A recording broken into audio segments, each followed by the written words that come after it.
பாட்டாளி மக்கள் கட்சி முதலமைச்சர் வேட்பாளர் அன்புமணி ராமதாஸ் தொடர்பான தகவல்களை அளிக்கும் மொபைல் அப்ளிகேஷன் அறிமுகப்படுத்தப்பட்டிருப்பது.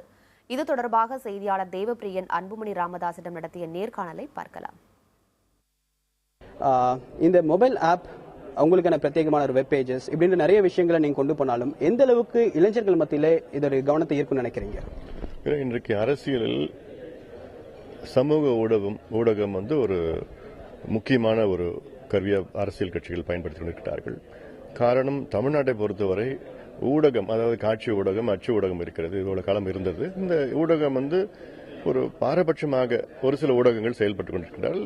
50 ஆண்டு காலம் திமுக, அதிமுக சார்ந்த ஒரு சில ஊடகங்கள் இருக்கின்ற சூழலில் நாங்கள் எங்களை போன்ற அரசியல் கட்சிகள் எல்லாம் இப்ப சமூக ஊடகத்தை பயன்படுத்தி நேரடியாக மக்களிடம் சென்றிருக்கோம். குறிப்பாக இளைஞர்கள், இந்த தமிழ்நாட்டுடைய இளைஞர்கள் மனதில் வந்து எங்களுக்கு மாற்றம் வேண்டும், எங்களுக்கு வித்தியாசம் வேண்டும், எங்களுக்கு புதுமை வேண்டும் என்று நினைக்கின்றார்கள்.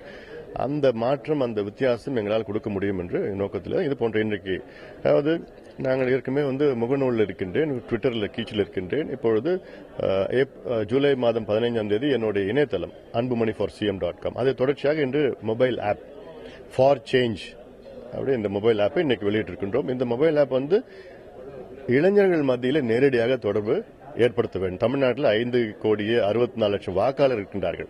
அதில் சரி பாதி வாக்காளர்கள் இளைஞர்கள். அவர்கள் மத்தியிலே இதை நேரடியாக இது இருவழி பரிமாற்றங்கள், கருத்துக்களை பரிமாற்றங்கள், புகைப்படங்கள், ஒளிப்படங்கள், அப்புறம் இந்த ஒளிநாடாக்கள் எல்லாம் பரிமாற்றங்கள், இருவகையான பரிமாற்றம் நடக்கும். காரணம், 50 ஆண்டு காலம் டெல்லியிலன்னா பாத்தீங்கன்னா ஒரு 20-25 ஆண்டு காலம் காங்கிரஸ் பிஜேபி ஆட்சி. தமிழ்நாட்டில் 50 ஆண்டு காலம், நீண்ட காலம், அரை நூற்றாண்டு இந்த திமுக, அதிமுக, இந்த 2 கட்சிகளை தவிர வேறு யாரும் கிடையாது.